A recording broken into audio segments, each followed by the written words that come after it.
Welcome to Penrose Learning, where we make understanding easy. You start by opening Settings and going directly to Accessibility because speed matters. Once there, tap Touch and turn Assistive Touch on. You will immediately see a floating button.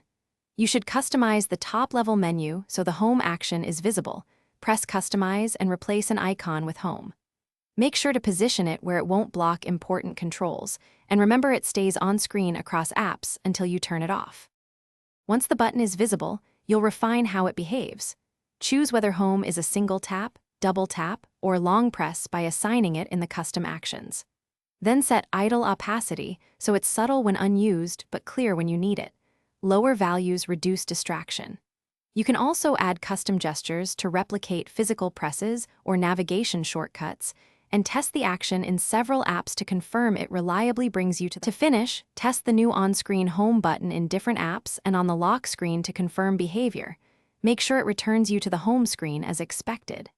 If the button becomes unresponsive, reposition it or reset assistive touch settings. That often fixes tap mapping issues. If problems persist, restart the device and check for iOS updates, because software fixes frequently resolve accessibility glitches, and then re-enable assistive touch to verify everything works.